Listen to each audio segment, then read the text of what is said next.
Welcome to Mississippi Outdoors. I'm Pamela Weaver. And I'm Kevin Meacham. Thanks for joining us. And our first story, we go to Tishomingo County. The Outdoors crew is hand grabbing catfish at Pickwick Lake. Let's go.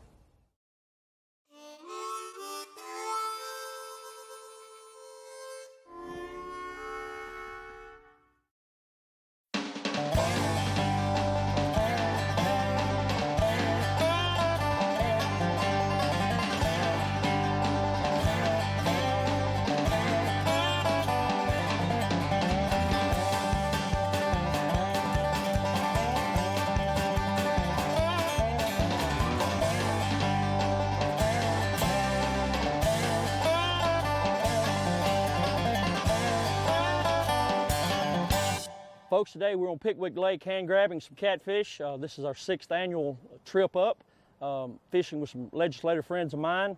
We got our guides right over here. We're looking in some boxes trying to find some fish, and it's great weather today on Pickwick Lake. I hope it goes great. The guys ran the boxes last week and had several fish, so we got the legislators up to let them try their luck at it.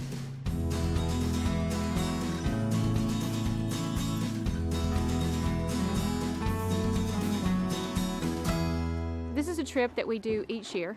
We invite all legislators and senators to our beautiful Pickwick.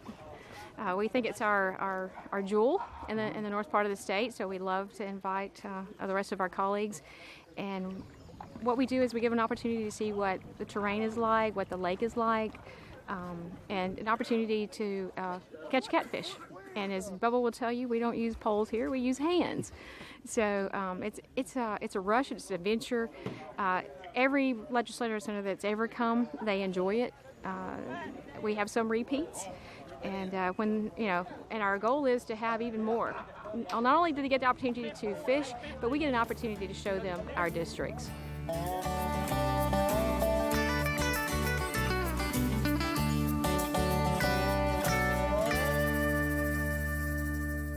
He's coming fish. Woo! Don't let it go. There it is. All right.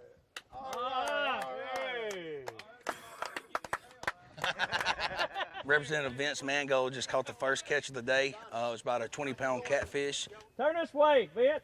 There you go. About time. What's that, Jill? It was better than what I thought it was. This is my 2nd year doing it. We had some good catches last year, and hopefully we're going to beat. I think we caught one close to 40 pounds last year, so we're looking for about a 45 or better.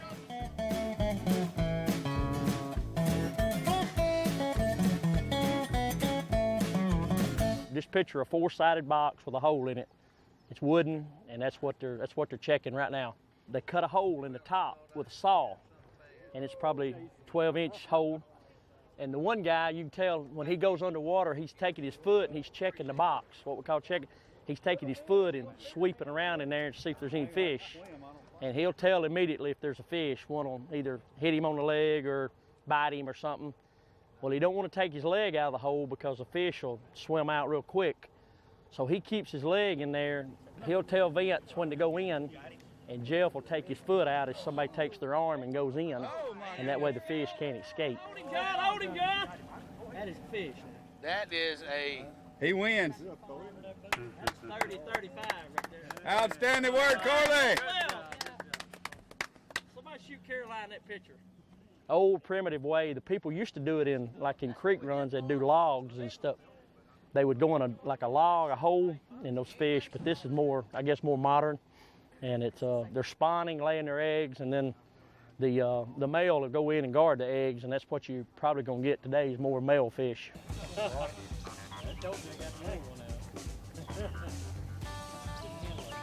a hold of it. We're gonna leave him here if you can't get it in. I love running a boat more than I do anything. When you're in the water this deep, you have to go down and go under. You know, if you could keep your chin above water, there'd be nothing to it. But, you know, you run just think about a lot of things when you're under the water and sticking your hand in a box. You know, there's not certain what's going to be in there. I think with anybody it frightens you because it's dark. It's a box you're putting your hand into, so it's the unknown, but it's the adrenaline rush. Once you touch that fish and once that fish starts flopping, everybody wants to get a hold of it. You know, it's a great experience. You know, I encourage it. We have a lot of people who do it locally here. It's a weekend. A lot of families do it as a hobby. So like this gentleman that's our guide today, he has 120 boxes along the river, and there are others that have different, like the little coves and things like that, because you do place those in sandy or shallow waters, and you know, it's a sport. It's a sport for us. You know, to see him come up with the courage to, it's really bigger than he could have, you know, because he did a fantastic job. So he was determined to make it happen, and he made it happen. This year. Hey, y'all hold up, let's scooter film it. Hey. I got him. Got him? 7 foot right here. All right, Brent. Look at that. Ooh, yeah. We're poor up here. We can't afford riding reels, so. That's a good one there. There'll be some fish. Well, it's pretty cool. Really exciting. That, you know, at first I couldn't figure out what was the where the head was, and he wouldn't bite. But when you manage to get your hand in there and start pulling on him, and he gives you that resistance, you know the fight's on. So that's the cool part about it. So massive fish. As I was pulling him out of the box, just incredibly strong he was. How he could just pull back into the box. So great experience.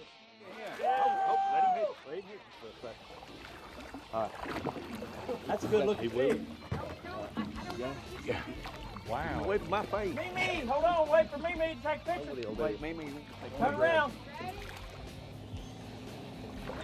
Yeah, it is. Oh, it's a good one. Over on this side.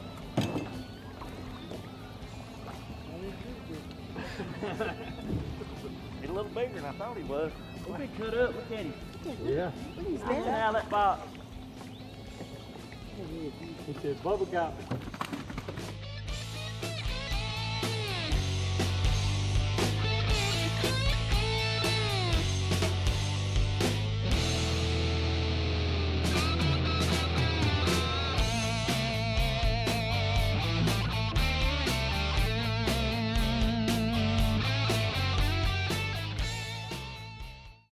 Did you know that money spent on Mississippi hunting and fishing license is just like an investment? The Mississippi Department of Wildlife, Fisheries and Parks uses money from licensed sales to enhance hunting and fishing, like providing public hunting opportunities on wildlife management areas, advising private landowners on deer and habitat management, providing public fishing opportunities on state lakes, and operating fish hatcheries for stocking public lakes and streams. So make an investment in the great outdoors. Buy your Mississippi hunting and fishing license today.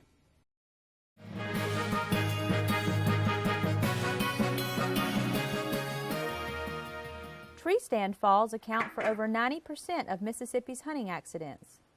The tree stands involved in most hunting accidents are the lock-on, the climber, and the ladder stand. Before using these stands, check your straps, cables, and chains. New straps are considered the cheapest life insurance policy you can buy. Use a pull-up rope to haul your gear, bow, or gun up to the stand. Always use a full-body harness when hunting from an elevated stand. Always attach a safety harness to the tree or use your lifeline when climbing. Remember, when hunting Mississippi's wildlife management areas, a hunter is required by law to wear a full-body harness when hunting from an elevated stand. The Mississippi Department of Wildlife, Fisheries and Parks wants all hunters to have a successful and enjoyable hunting season, but above all else, a safe return home.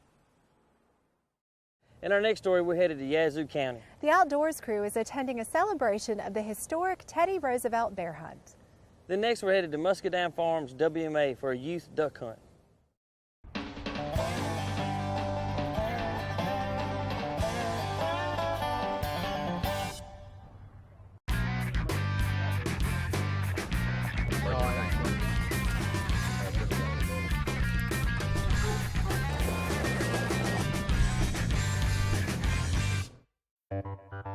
First off, I want to thank Howard Brent for allowing us to have our soon-to-be called the annual Theodore Roosevelt bear hunt at Panther Track.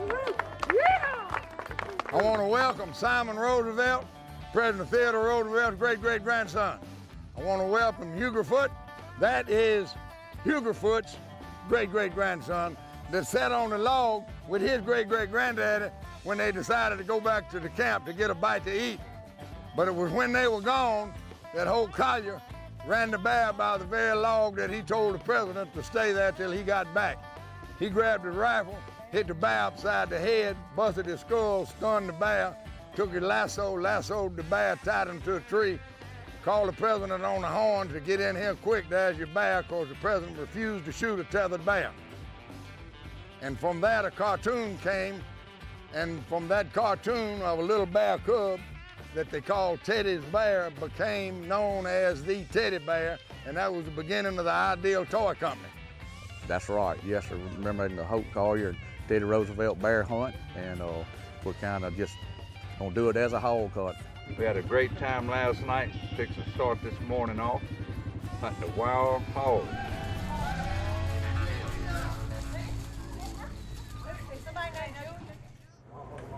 This belonged to my grandfather, the first Harley Metcalf. He was on the 1907 bear hunt with Teddy Roosevelt. He made this in his blacksmith shop on the farm, and you can still see the indentions from the rasp. Made it out of a mule rasp. Yep.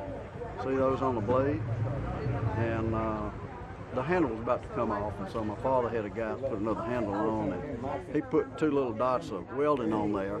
And if you watch the Antiques Roadshow, that would be a no-no. Look at this thing. Look at the Grimshaw pig on the end. You ready for some action today, man? I just like to cut the steak at Doe's. We'll make it work. And that little 60-pound sow will cook up just fine. Right. That one you can carry home with you. That sounds good. We had one not long ago, just put it out on the grill. Cooks all night, cooking. Oh, that's right. Been hog hunting with dogs and horses since 1990. We run mostly cur dogs, yellow black-mouthed cur, Catahoula, cross them with some bird dogs. They're just bay dogs, but they will kick, on smaller hogs. The plan today is we're going to turn the dogs loose and head kind of southeast in there to some thicker country. The hogs like to be in the thickest, nastiest stuff you can find, and we plan on getting in there and trying to find some.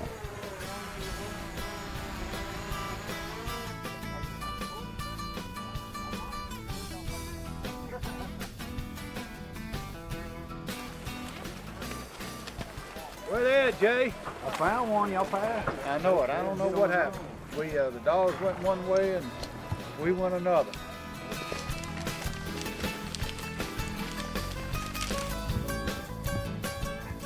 Is that the hog or a dog? That's a hog. Yeah, that's a hog.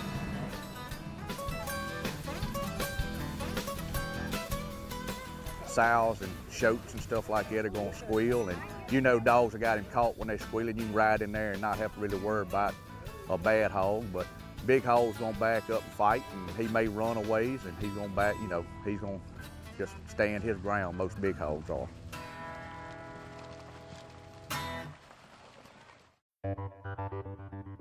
Hogs are nuisance animals, but this is fun. A lot of people get together. It's not like sitting on a deer stand where you having to be still and all. This is a group.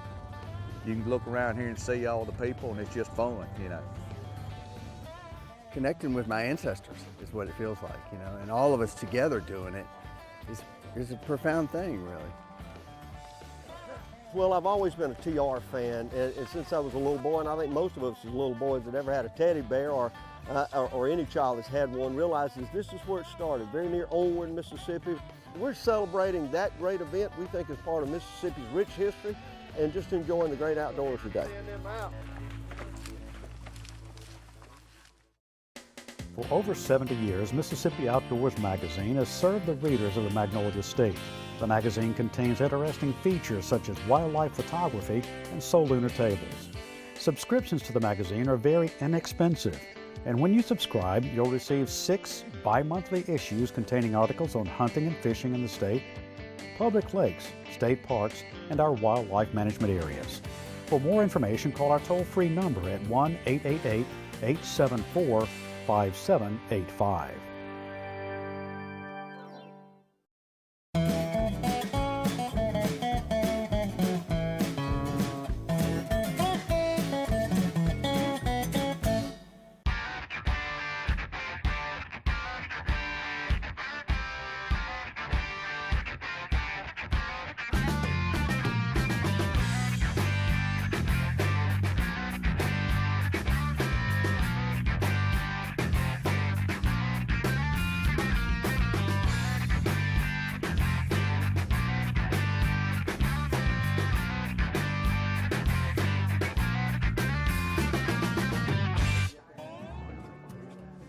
This is the 9th year for the MDWFMP DU Youth Waterfowl Camp. It's a 4-day experience that focuses on teaching youth about waterfowl hunting, but also lots of waterfowl ecology, wetland management, waterfowl identification, and the importance of hunting for conservation. The Youth Waterfowl Hunting and Education Camp is geared toward educating youth who don't have a strong waterfowl hunting background or maybe no waterfowl hunting experience at all, trying to educate them on both the biological side of waterfowl and wetland management, and also exposing them to public lands and areas that are open for them to enjoy the outdoors. Take them out. We do a lot of different things at camp. Most of the stuff that we do, we try to do in the field as much as possible. So we had the kids out before daylight yesterday morning at Yazoo National Wildlife Refuge. We took them to an observation tower and talked about wetland management and wood duck boxes and that sort of thing. And then we took them into a flooded timber unit so that they could walk around in their waders and get some practice before we took them hunting this morning. And we talk about different kinds of habitat and what waterfowl use different habitats and why habitat management is so necessary. We get the kids out and put on waders and actually walk in wetland habitat, look at different food items that waterfowl eat while they're here in Mississippi during the wintertime, talk about wetland management, water control structures, and things that our staff actually do throughout the year to prepare waterfowl habitat for when they arrive here. This event is a cooperative effort between the Mississippi Department of Wildlife, Fisheries and Parks and Ducks Unlimited, and is funded through a Youth Participation Initiative grant. Okay. Be aware of where your barrel is pointed at all times, right? We also have agencies like the U.S. Fish and Wildlife Service who volunteer some staff and some time in the event, and we have other nonprofit organizations and private organizations that dedicate time and staffing. The variety of things that they get exposed to at this camp is one of the great parts of it. Some of them love to learn waterfowl identification. They didn't realize that there are so many different species of waterfowl and how to recognize them. And we've had several kids go through the camp that kind of turn into bird watchers after the camp because they realize there are so many different species of birds and learn how to identify them. Lots of the kids enjoy the shooting aspect, learning to shoot skeet that we do in preparation for the waterfowl hunt. We also had some of our hunter education staff there to do hands-on instruction for clay shooting. So kids who weren't necessarily experienced with shotgunning were able to get out and get comfortable with the gun, to do a lot of practicing the day before the hunt. We have a kennel out of Oxford, Wild Rose Kennels, who comes and brings some of their well-trained Labrador retrievers to put on a retriever demonstration, and also to talk about the usefulness of retrievers in waterfowl hunting and how they actually help in conserving birds. On Saturday, during the statewide Youth Waterfowl Hunting Day, we take the kids out on Muscadine Farms Wildlife Management Area and participate in a waterfowl hunt with staff who are there to chaperone the hunters during the hunt. Had a nice cool morning on this youth waterfowl hunt, early February, heading into an old catfish pond that has some willows, should be plenty of cover. We scouted it the last couple of days and had a good number of gadwall, a few mallards mixed in. So we're just gonna get in here and look for some good open water to put some showy decoys in and see if we can get hidden, see what happens.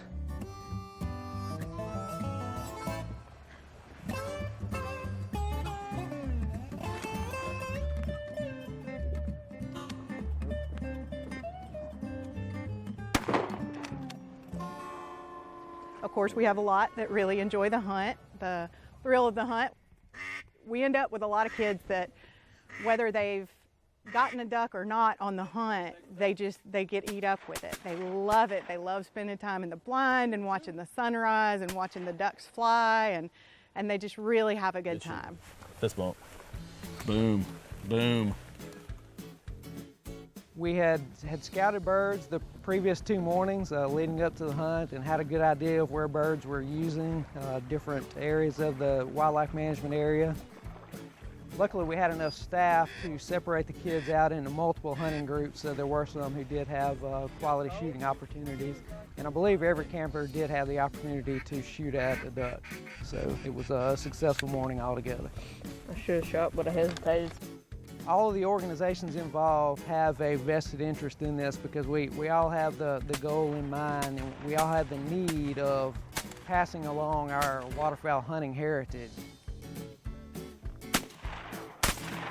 It's an incredible feeling to get out with a camper who maybe has not waterfowl hunted previously, to see how they really enjoy and take it all in, whether it's being able to actually shoot at birds and harvest birds, or just to see birds in action and see a dog work. Good eye.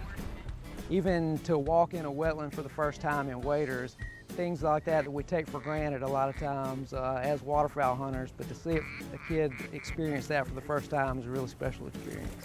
What are those? The biggest reason that we do this is because there is a decline in hunter numbers across the United States.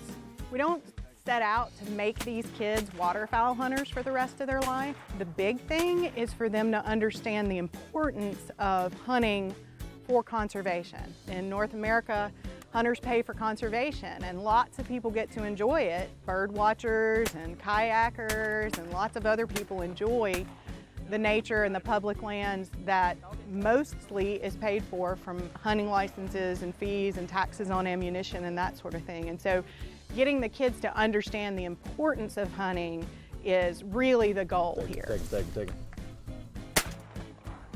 People protect what they love, and they love what they understand. And most of the time, the connections with things that we make as children, no matter what they are the connections that stay with us throughout our lives. So it's really important to get these kids out when they're old enough to understand, but they're young enough to really make that heartstring connection with the outdoors, and that's what we're trying for here. Every year since the first year, we have had kids come whose brothers or friends or sisters have come in previous years. So it's a pretty good vote of confidence when we've had 3 or 4 kids from one family come year after year as they've applied and gotten old enough. Conservation of our natural resources, our water, our lands, our wildlife, is up to all of us, that we all play a part. Whether these kids go on to be wildlife biologists or dentists, it's important to understand that investing in the natural resources of today makes sure that the next generation has them tomorrow.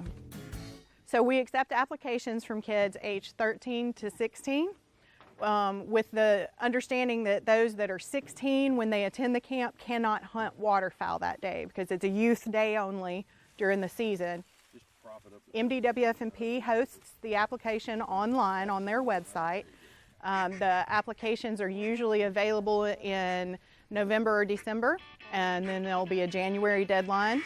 And it's a short essay question and some basic yes or no questions about where you're from and what school you go to and whether you've ever been hunting before or not.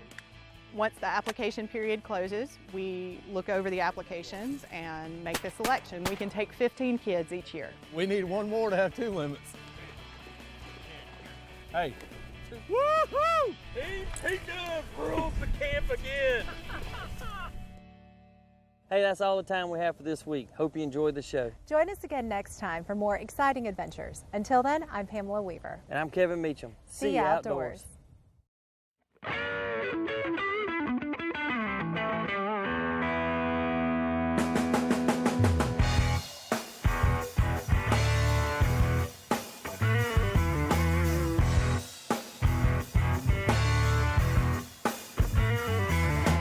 Riding through the bayou, headed for the sky blue, back out on the trail again and again. Hiking and hunting and fishing the land.